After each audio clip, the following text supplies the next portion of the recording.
Folks, welcome to one more edition of Politics and Random. Egberto Willis, your host. Thank you so kindly for being a part of the show. We're going to have a great show for you today. ¿Dónde está todos mis compatriotas? Where are all my buddies? A lot of folks are not here yet. What, you guys getting a late start? Come on, guys, let's get it on in. If you are here, please make yourself known. Drop me a line in the feed. Say hello, ¿cómo estás? Anyhow, let's get busy. Look, I had a different program set out for today. I had an interview, pretty long interview that I was going to play today. And then I'm sitting down, as my daughter is doing some studying, and I'm looking at to see the different items that I'm going to cover today. What did I see? I decided to go and back scroll into the Psaki White House press conference. And then I said, the show is going to be about this press conference today, because if we sit down and wonder too often, what's wrong with the American people? There's nothing wrong with the American people. It's all the crazy questions that are asked. It's all the questions that go unasked. I mean, we take a look at some of the stuff that you guys bring to the show. You look at some of the stuff that Rudnin has brought over the last few days. Hey, what's going on with Lake Mead? What's going on with Lake Powell? There are several million people that are dependent on the Colorado River flowing. Something is happening. We have turned a desert into a breadbasket that is dependent on the Colorado River. So we have a whole lot of people now that are complaining about us, raising the big issue of the environment and gas and everything else. And we have this catastrophe that is getting ready to occur. This catastrophe of our Colorado River that feeds a lot of our farms, in our desert farms that give us our winter vegetables and all that good stuff. What's gonna happen? We don't have anybody talking about that. By now, we should have been talking about desalination plants that are gonna restock some of the farms that are gonna be needed out there because of the great weather conditions, etc. None of that. We're just talking, fighting. And then it's gonna be some crazy time people are going to realize, oh, at this point positive, the river is no longer flowing enough at a high enough elevation to send water to Arizona, to send water to the California Valley and all these places, right? And then the food prices are going to skyrocket, and people say, how did this happen? How did this happen? When it could be mitigated if we concentrate on it now. But the capitalists know what's going on, and they're waiting. They're waiting because they see what's going to happen. They see what's going to happen. And I'm so sorry for boiling you up, Tom C. Welcome aboard, Tom C. Welcome aboard, Mainwood. Welcome aboard, Bruce Pollard. And of course, we have our wonderful Brige MCP. Bienvenida. And Michael Rudden is here already. Anybody else is here? Bruce Pollard said, okay, I'm going to read about Bruce. Bruce has an important sentence down there that I want to read. All right, folks that aren't here or aren't making themselves known yet, go ahead and drop me a line. Say, hey, I'm here. Recognize me because I am here. Okay, let's start. New York City, COVID cases spiked to over 13,000 today, way up from baseline of 500 cases per day. Makes me wonder if we are at the start of another wave. Yes, we are in a wave, Senor Rodnin. There's a difference, though. There's a difference. Deaths are still, even with this wave occurring, deaths are falling because most people have already built basal immunity. And not only that, but because, again, I don't want to get it. I still protect myself. My daughter protects me. She makes sure I wear my mask, put some stuff on my hands every time I come in, all that good stuff. Follow the rules. Because, again, those that are immunosuppressed, they'll have it a bit harder. But ultimately, most people are going to do just fine in the pandemic. Things can open up. I'll continue to wear my mask. Most people most people here in DC are wearing masks. I know back home they're not. I will be wearing my masks at home. But it's going to be better because it's not, Bill Gates came on TV yesterday and said his concern was that we have a false sense of security, that even though more people are getting infected, the new strain is less virulent. Probably either that or we've just developed more immunity. I want to remind folks that The common cold is also a rhinovirus, or is it rhinovirus? I think it's called a rhinovirus. And coronavirus, I'm sorry, coronavirus. And in that process, our bodies, while we have not gotten immune to the cold, the common cold of the various versions, it doesn't kill us because we kind of know how to kick it out of us in the different variants. And I have a hunch that our coronavirus the will become a part of that as well. So I think the initial real deadly push is over. So I think that's it, Rodney. So I don't think there's much fear there. All right, Alexander Sabatin, a seventh Russian oligarch to mysteriously die this year. I didn't hear that one. Any ideas of this? Is a culling of descent or the first signs of a people's uprising? Yo no sé.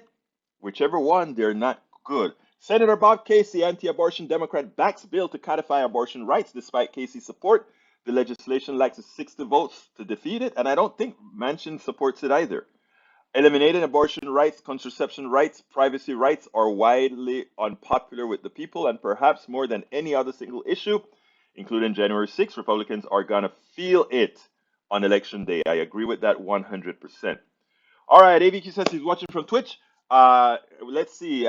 Breach says, hi, everyone. No notification on FB. Oh, I don't know what's happening. Sometimes maybe they're trying to not give us that because we're giving too much truth, Breach. Michael says our house is truly on fire. Earth now has 50% chance of hitting 1.5 degrees of warming by 2026. We are getting measurably closer to temporarily reaching that the lower target of the Paris Agreement. Peter Talas, the Secretary General of the World Metropolitan Organization, said in a statement Monday, 1.5 degrees Celsius figure is not some random statistic. It's rather an indicator of the point at which climate impacts will become increasingly harmful. It already is, of course, we know that. And alongside that, our oceans will continue to become warmer and more acidic. It becomes acidic because you get carbonic acid from the carbon dioxide going into the water. We got to watch that. It kind of bleaches the coral, killing them. And also, there's this stuff called the dead spot, the hypoxic spots in the ocean as well. Arctic warming is disproportionately high, and what happens in Arctic affects us all. Absolutely so. All right, Michael Rodis says, I don't reply on FB notification for my visits. Bridge MCP, when you don't get FB notification and then find it, the video is displayed differently. The comments are upside down. Ugh, didn't know that. See, I learn from you guys all the time. Bruce says, such a struggle with the right to life. I understand. It's amazing, isn't it? Care about the fetus, but don't care about the rest of the people on the planet, right? Right, Bruce? All right. Maywood says, hello, everyone. Hello, May. Tom sees, hey, Texas, stop sending your global boiling heat wave up to Michigan. Too early for 80 degrees plus weather. You guys have 80 degrees in Michigan already? Tom C, sorry. I apologize for. I'm an imported Texan. I apologize, sir. Bruce Fowler says the Romans had to solve the problem years ago in Europe. You may have to enlighten me on that, Bruce. You know, I don't know too much Roman history. I am an engineer, not sort of a scholar on those historical or literature things of the Western world, well, of any world actually. I'm just a politician, or rather, just a political activist and an engineer. I just like math. All right. Bridge MCP says, in my wee town, school will be remote learning for the rest of this week due to the rise in COVID in the school. Roberto Luis, mi hermano, dice, saludos, politics done right. I want everybody to salute Roberto because on driving back from DC to Houston with my baby's car, Roberto said he's going to do it. So the two of us are going to be on a journey on that, probably on a Monday and a Tuesday from the car. So we may just have to do politics done right from a phone in the car as we navigate from DC to Houston. We'll see if we can pass through Atlanta. And if we pass through Atlanta, I know I have to visit Yvette Avery Herod as well as. Wait a minute. My brother is in Atlanta too. Who else was in Atlanta? Oh, who always checks in from ATL? Don't we? Is he not here today? Is he not here today? How dare he not be here today? Let's find him. Let's find Mr. ATL. Where is Mr. ATL? I don't see him. Okay, he's not here yet. It's not here. Yes, it's gonna be fun, is what Roberto says. Anyway, Paul Fleming, where are you, Paul? We want to see you, Paul. Let's see what else we got here. Who else is here? Peggy Lopez is here with us. She says, seasonal flu virus may be a direct descendant of the 1918 Spanish flu based on the analysis of samples collected in Europe during the 1918 from researchers in Berlin. You see, when I tell you I got me my smart peeps, think about that. That is what's occurring. So we think that may happen to this virus as well. All right, let's continue. Let's see. Peggy Lopez says, I'm here and hi all. Michael Rodney says, study. Lake Powell may not generate hydropower in 2023 due to drought. Major blackouts and water shortages coming to the American Southwest next year. Global warming isn't a problem from the distinct future for the distinct future. But it's deeper than that, right, Michael? Because that is sort of another part of our bread basket, well, vegetable basket, right, out there, and cattle basket, and they use all that water to do all of that. So let me see, which is the one by Las Vegas? I think it's Lake Mead, right? So it's Lake Mead that's below, and I think Lake Powell is on top of Lake Mead. Correct me if I'm wrong, Rednan. You know it better than I do. Bridge MCP says, glad I got second booster last week. I got my second booster. Ashley got her second booster. Hey, Bruce, did you get your second booster? Bruce says, this virus is culling the herd. Provided we don't get a bad variant, we are now at the point where people can make their own choices. Vaccine, lower risk, no vaccine, higher risk. Right. And I still wear my mask. Bruce, I imagine you're still wearing your mask in Houston, right?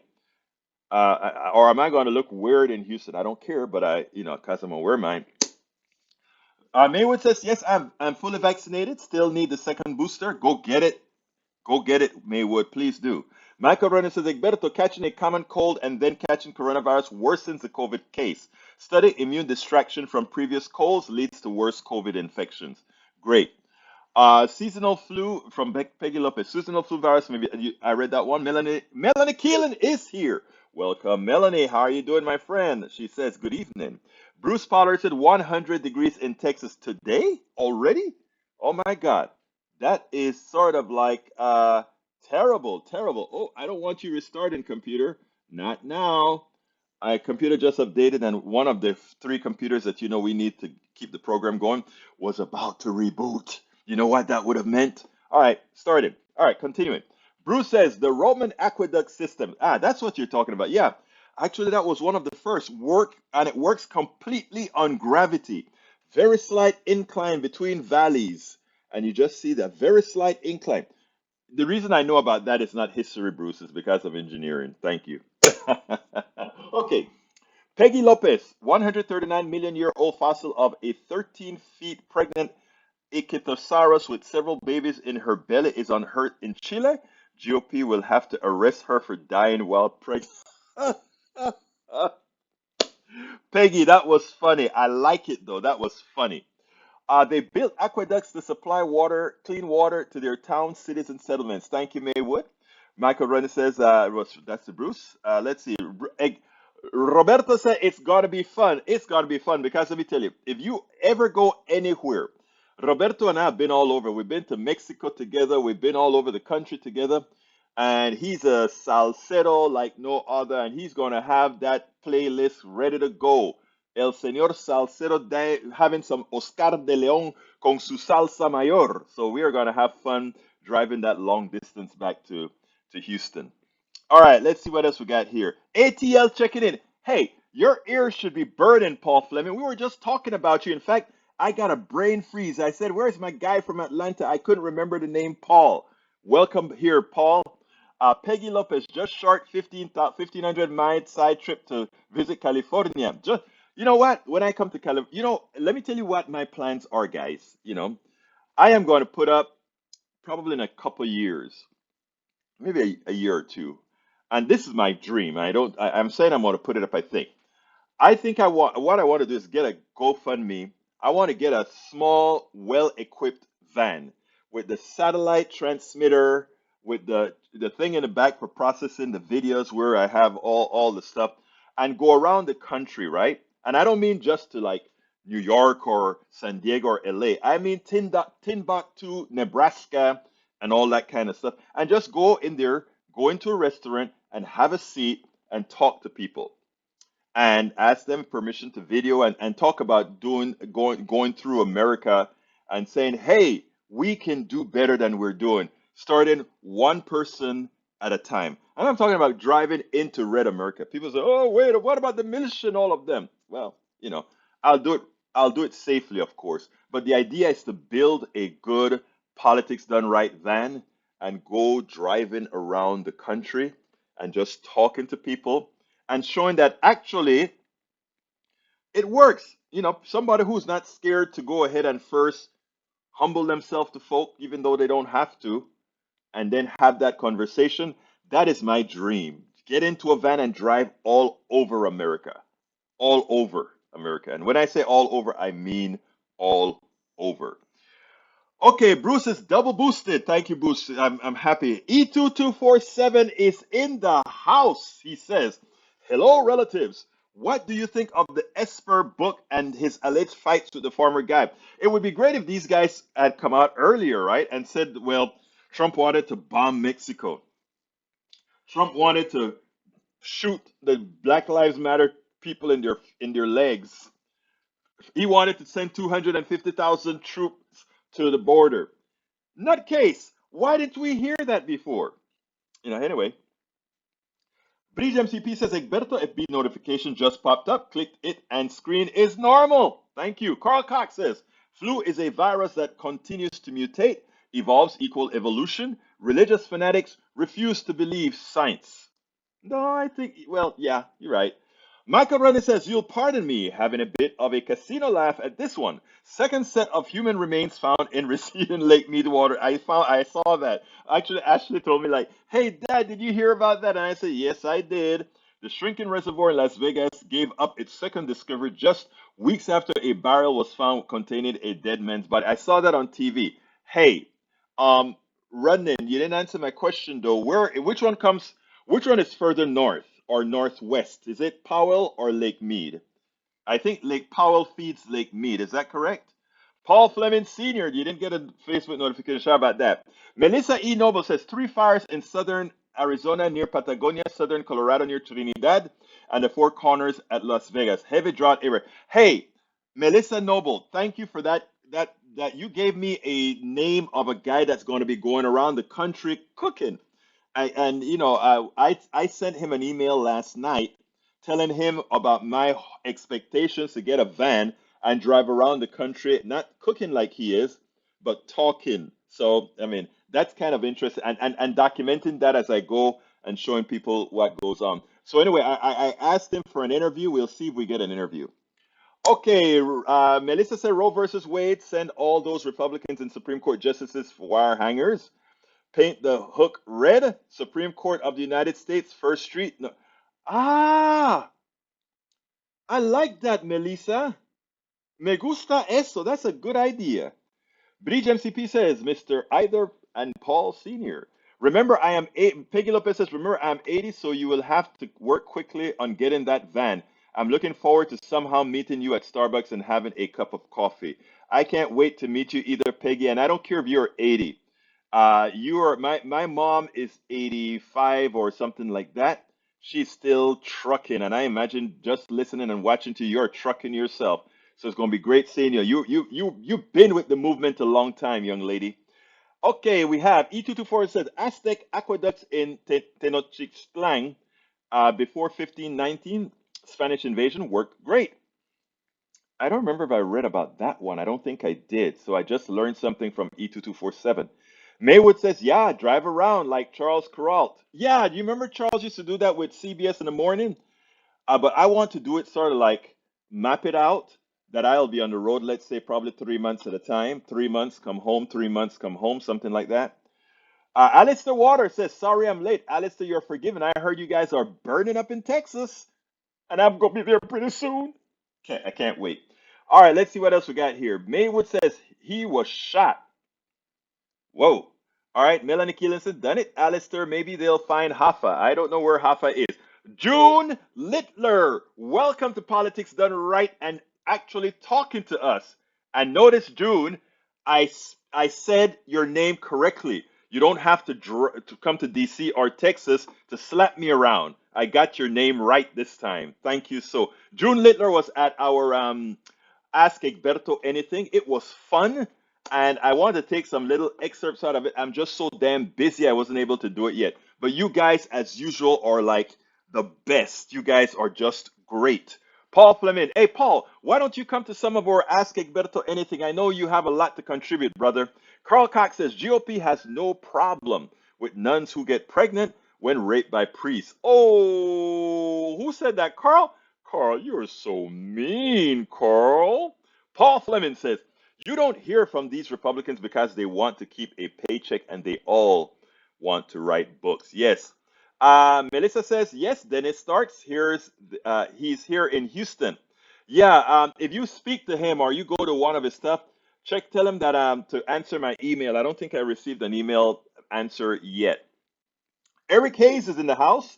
Starbucks, T. Gray are against the encouraging of having union. Oops, administration. That's what I said. Starbucks has changed.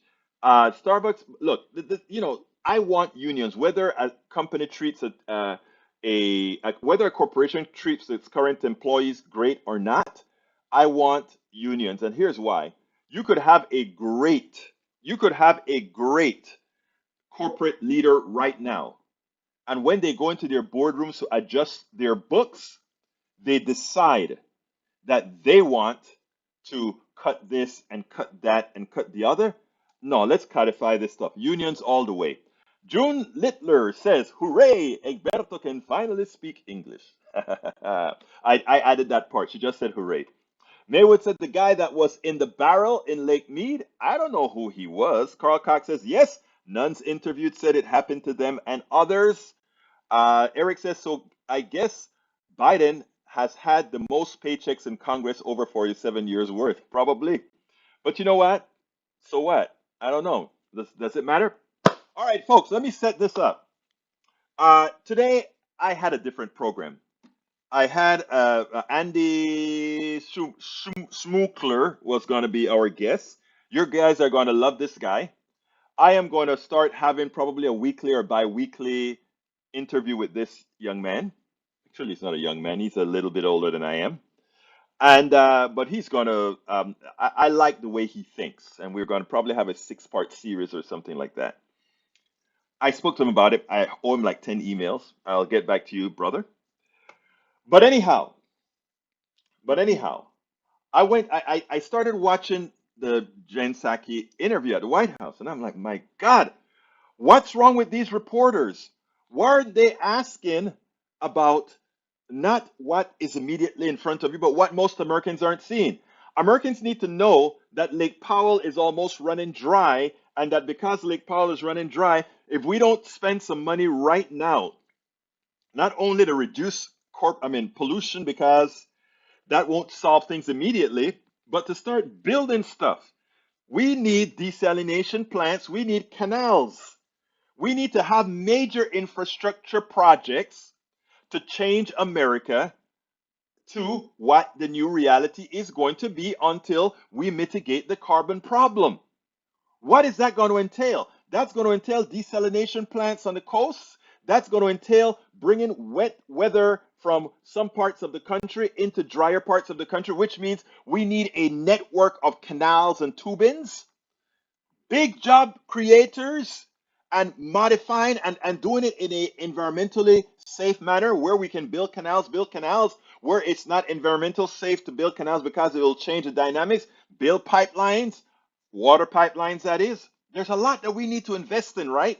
And we can do it, right? Because the available workforce is there. They're at the border. They want work. And we want to make our country in such a manner that we can sustain anybody. But what are these clowns asking her? Silly, silly questions, right? That's all they ask, silly questions. So the first one that really got to me was I want you to listen to the issue. Since we started talking about COVID, I'm going to bring up the part on COVID and where the reporter is asking her, hey, what are your plans for COVID since you can't get it passed. And then I'm going to give a little narrative after that. Check this out. We'll take it on the other side. With the COVID funding now separated from the Ukraine funding, what is the path for the COVID funds to pass? And also, should Americans start preparing for shortages of tests or vaccines or treatments this fall? Well, on the second part of your question, I think we don't want to sugarcoat it, that we need more money. We don't have a plan B here.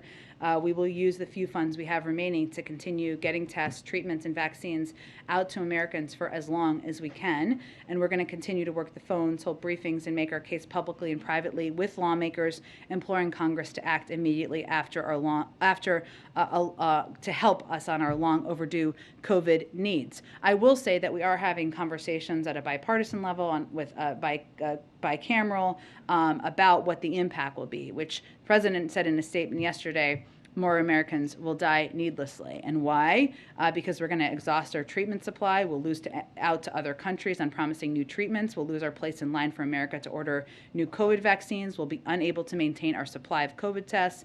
And our effort to help lower-income countries get COVID vaccines into arms will stall, which is especially relevant given the international summit we're hosting. So we will use the remaining funds we have to kind of spread it as we can, but we need more money in order to continue to effectively run the programs we've been running to date. Here is my concern with questions like that. Look, it needs to be asked, do you have any alternative plans? Yes or no, right? But the problem that I see is when we watch the Sunday programs, these same reporters, none of them go ahead and badger the people who are being obstructionists. Why are you supporting a policy that kills Americans is what every Republican that should hear when he went on TV on Sunday. But none of that. They never asked the question about why aren't you doing what is necessary to appropriate the money to make sure that if the pandemic flares up, we don't have to go looking for PPEs. We have vaccines in the queue. Why aren't you supporting being proactive with the budget, etc.? Why aren't you fulfilling your duty? Right? You don't see them asking those tough questions to the people who make the decisions as far as letting go the money, but they're ready to ask Jen Psaki, what is he going to do? Well, reporters, do your job. Maybe if you tell the American people that their lives will be in jeopardy because those red state Republicans that they sent to Congress failed to pass the money necessary to make you safe, they will be forced to do it because guess what? Their constituents says we're going to vote you out of office if you don't. But it's deeper. Ukraine, the president asked for $33 million for Ukraine. $33 billion for Ukraine.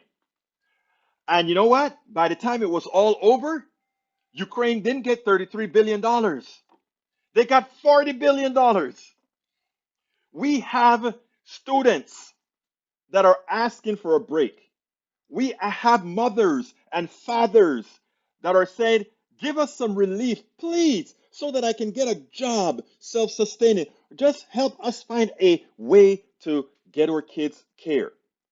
Please stop doing what you're allowing corporations to do. Buy up homes at mass in communities and then rent them out so that and get the prices way up so that others then cannot ever build equity. Those are the questions. But will they do it? Will they ask it? No. They ask the rather silly questions, right? Now, there's another part as well. Student loans. We know students are in debt. We also know that inflation can be categorized in many different manners, right? In other words, if I have to have a price increase, but I have a salary that I can buy something, or I have zero money and you give me some welfare to go buy something. In a recessed economy, I don't have a job. Society provides me food stamps. Society provides me some sort of a stipend, and then I go spend it. Who always wins? The corporation, right? They always win. because the government would be giving some people money so that they can at least eat, right? And the corporations still make money. Or you can allow the person to have a job by investing some into their kids so they have a place to stay, but they don't think like that, right? They only think about one way and one way only.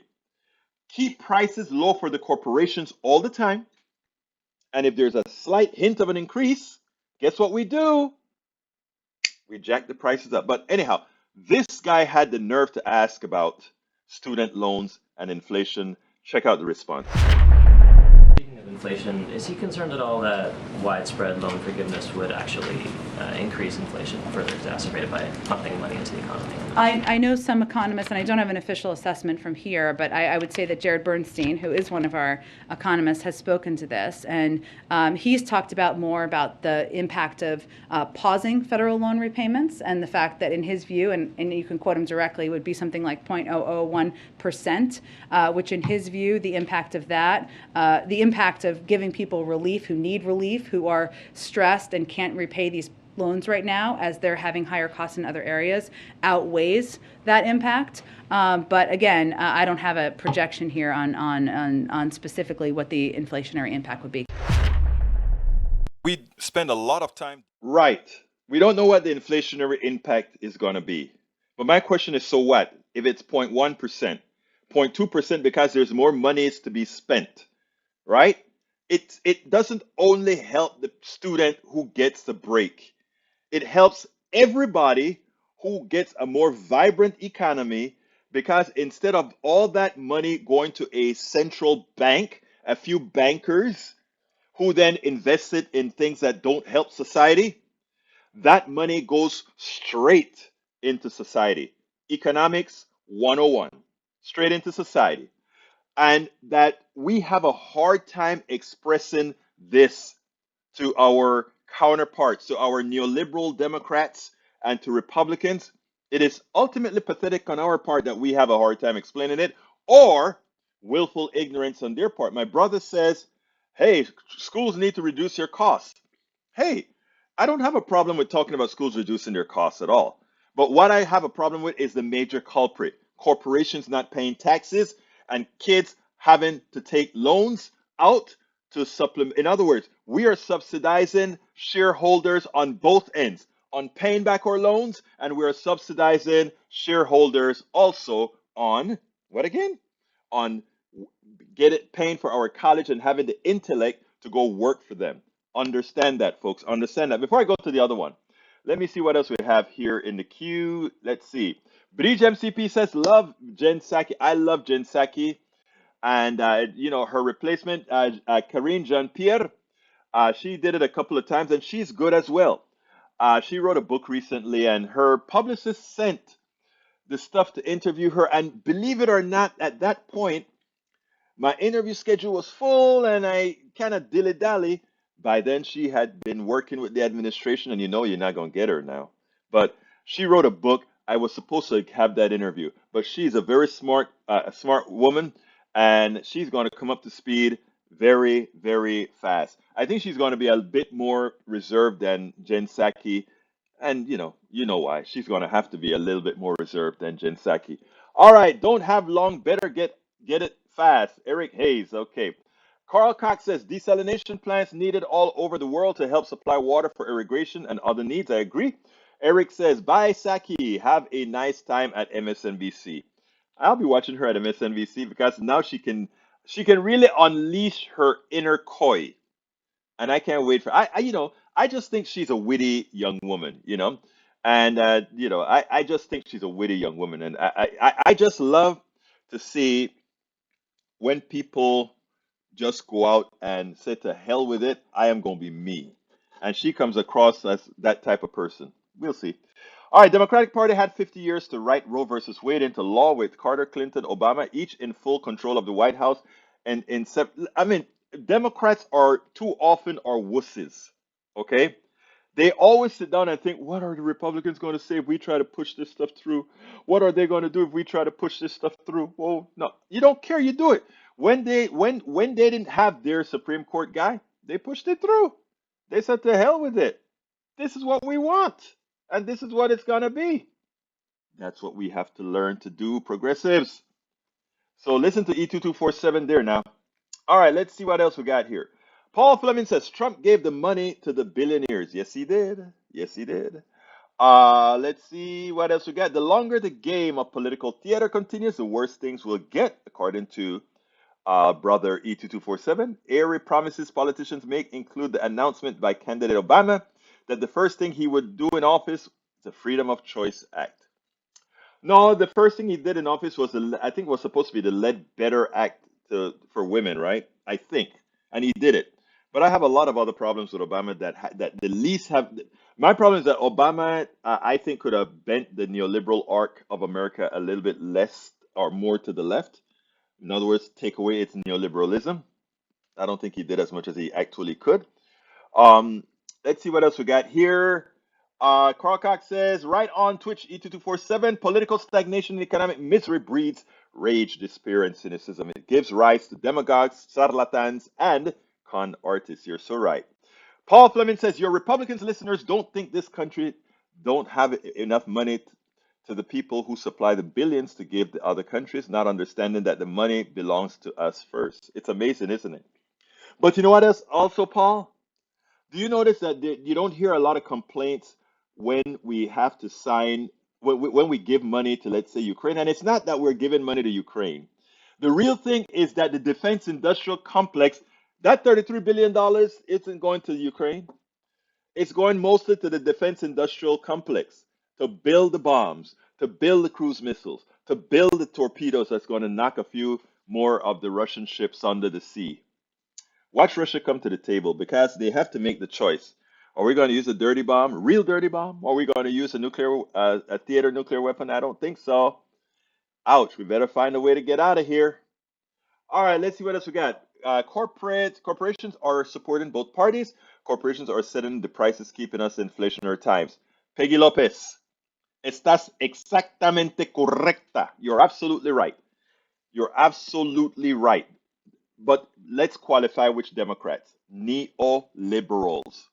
We're not talking the AOCs. We're not talking the Ilan Omar or those folks. They're real progressives. They are real progressives. Okay, oops, it's that time. I forgot. Let me go ahead and ask you guys, those of you that are listening, please consider becoming a part of the Politics Done Right domain. I'm Here we Egberto go. Willies, as host of Politics Done Right, a progressive radio media show on Pacifica Network's KPFT 90.1 FM Houston that engages all ideologies. I found that our political angst isn't mostly ideological. There is a well-designed effort by many in power to control us. If we are at each other's throats, we are less likely to demand our economic and local wishes. In that light, I wrote 3 books. I wrote the first one titled, As I See It, Class Warfare, the Only Resort to Right-Wing Doom, to describe the entire economy in a manner we can all understand. It highlights why it was designed to pilfer most as it empowers a few, the chosen. The second book, titled, It's Worth It, How to Talk to Your Right-Wing Relatives, Friends, and Neighbors, take it to the next level. After understanding how the system pilfers, it is incumbent that we can speak to our peers to empower a change. The third book, How to Make America Utopia, Take Away the Economy from Those Who Rigged It, gives us a place to land. After learning about our economy that is dysfunctional for most and learning how to engage the other side, we point out what would make an economy that works for all. Each book stands on its own, but together they provide the full picture. Please consider getting one or more. You will undoubtedly learn, be entertained, and help us continue the mission with our blogs, articles, videos, and books. I'm Egberto Willies. Hey, Breach, thank you for reminding me. You know, I get into these monologues and talking to you guys, and I forget, hey, somehow I need to get this stuff supported, guys. Please support us. Please support us. Folks, you can get the books at the link politicsdoneright.com/books, politicsdoneright.com/books. You can also support us by going to going to our PayPal. That's politicsdoneright.com/PayPal. politicsdoneright.com/PayPal. An alternative place to support us is via politicsdoneright.com/Patreon. Patreon is spelled Patreon. You can always give us a super chat as well on Facebook, on YouTube. Just go ahead and say, yeah, we want to support this dude. Super chat him. But yeah, we need all the support we can get to continue putting this message out.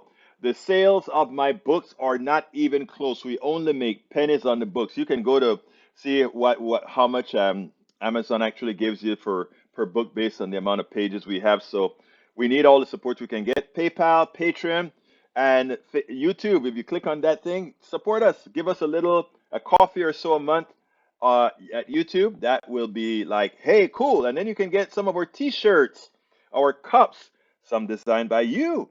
Bridge MCP designed a couple of our one of our cups. politicsandright.com/store. politicsandright.com/store. I can't do this without you. This is a passion to do right, to do good, a passion. Bridge just gave me the cup to put on the screen. She didn't quite say it. She just put the link, right? But let me tell you guys a little bit about uh, Sister MCP, man. When Bridge put something on the screen like that, she made, hey, dude, you need to put that damn thing on the screen. And I need to remember how to do it. Hey, dude, you need to put that thing on the screen. So what I'm going to do, young lady, is I am about to figure out how to put it on the screen again because I don't think I prepared the screen initially, but there it is. And I think you can see it on the screen now. There is the cup. That cup was designed by Bridge MCP, and the intent of that cup was to show that we want to engage with everybody. That's why we have our right wingers, our conservatives, our liberals, our anarchists, our socialists, our communists, everybody here, because we're one country. And her cup, she designed that cup.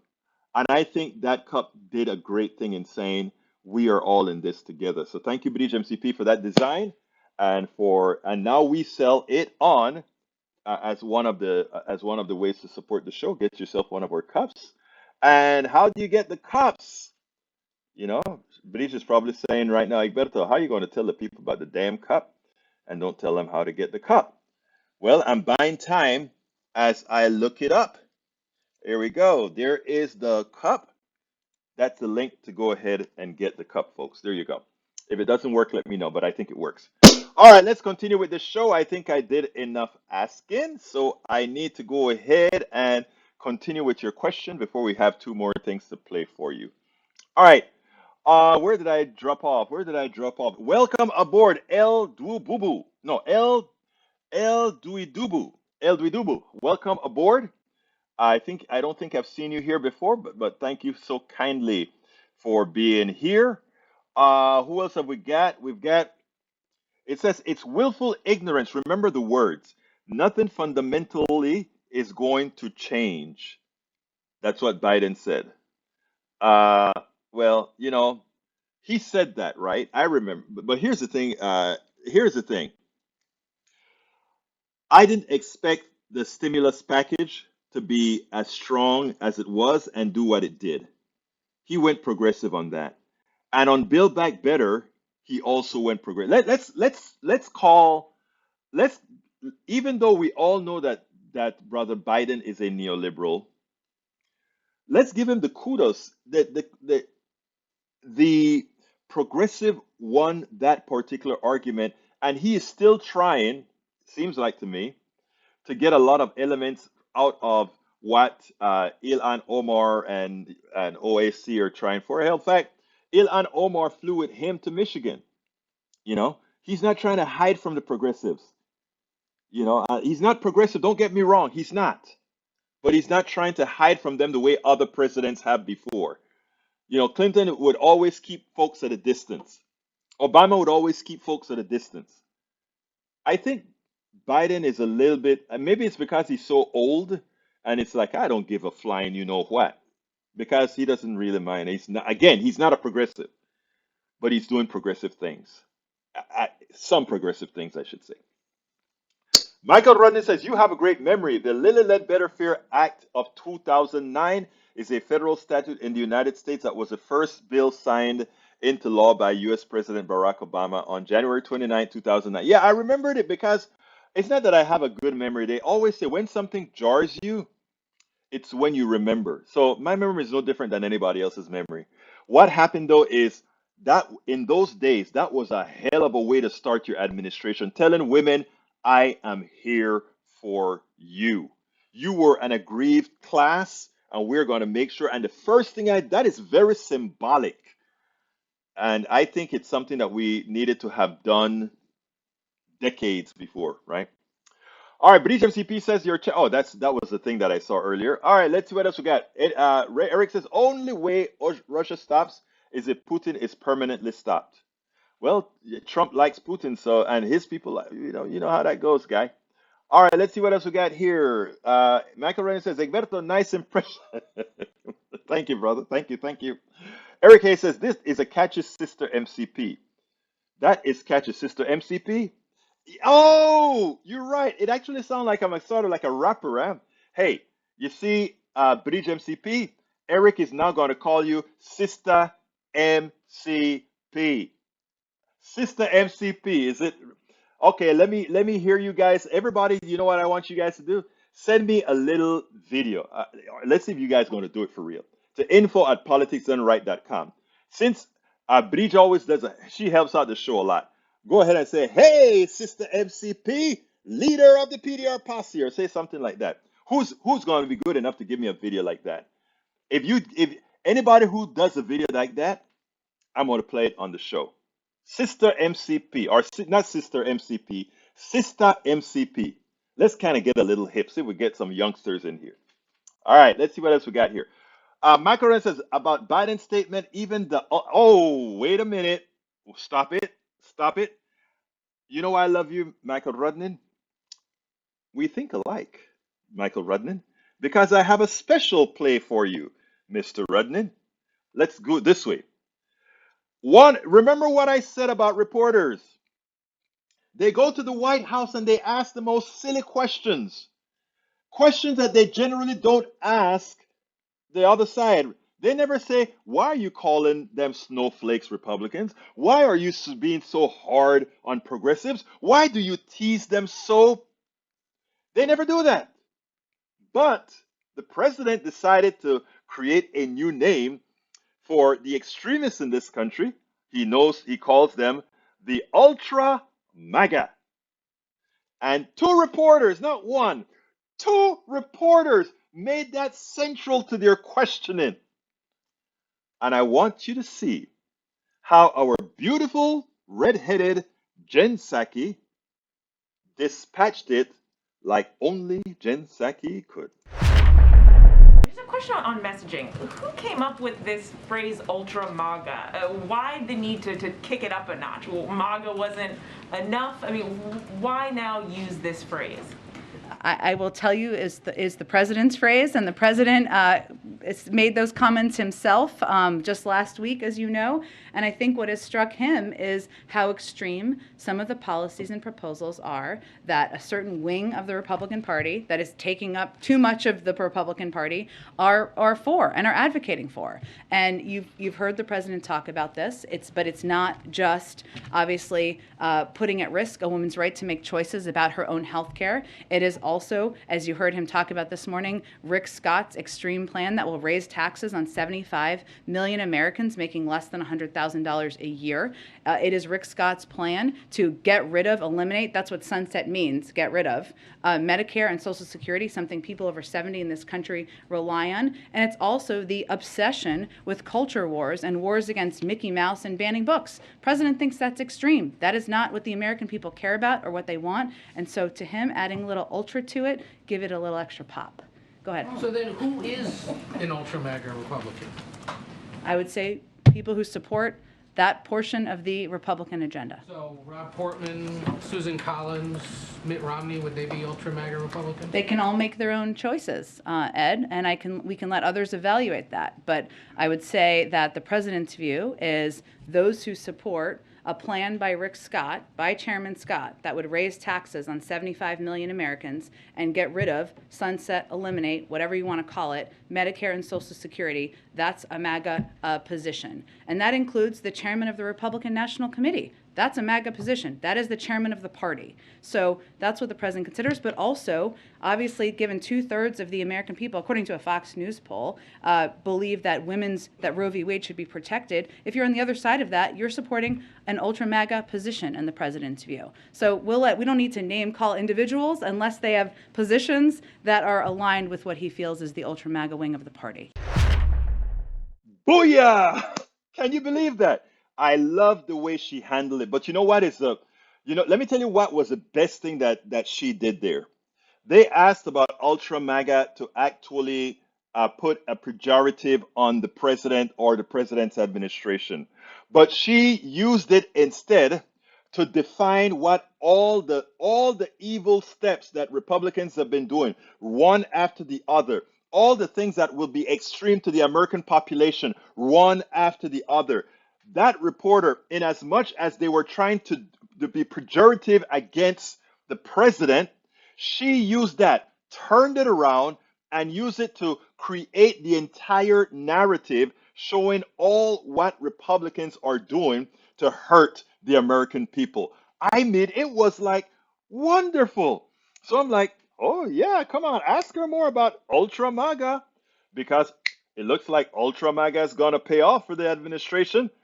Ultra MAGA is going to be the word. Ultra MAGA, everybody remember that word. Ultra MAGA, Ultra MAGA.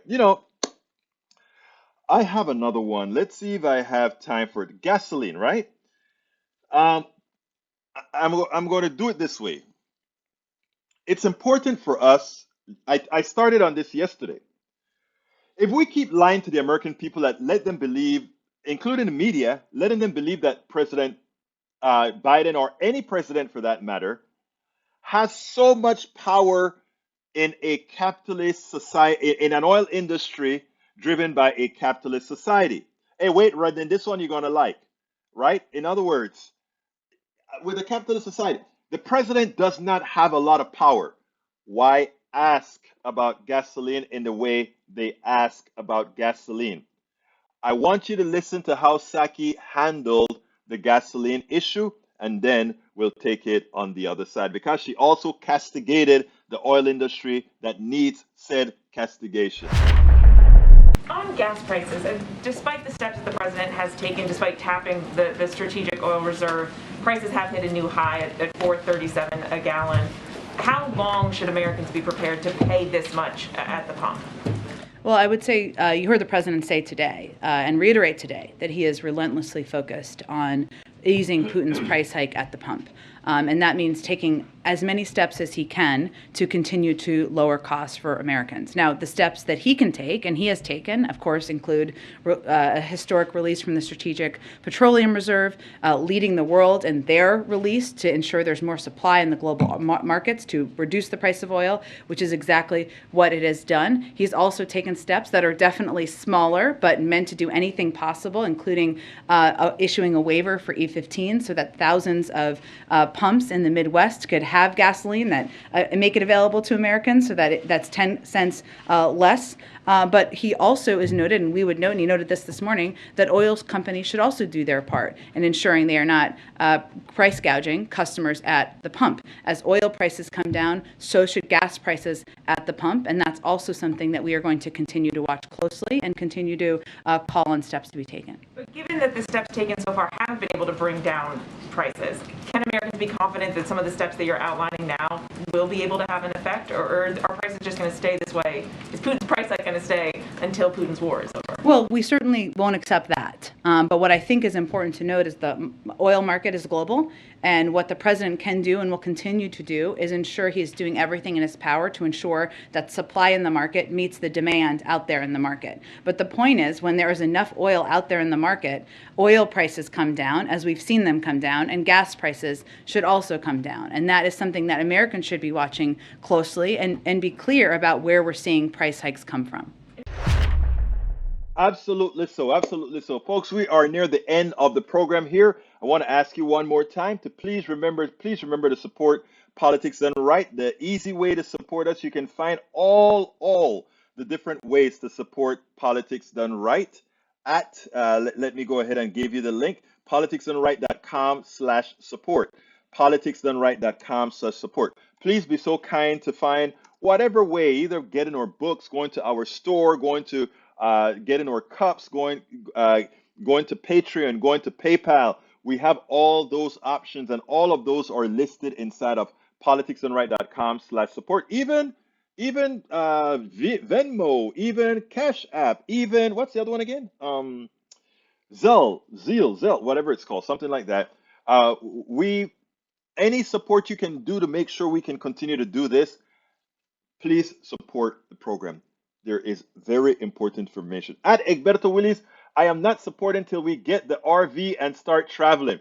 Hey, hey, hey, I love you, Bridge. That comes in a year and a half before I do the GoFundMe to actually get that van, because I really want to do. I want to go to places where nobody expect to see. First of all, politics done right, nobody cares about them.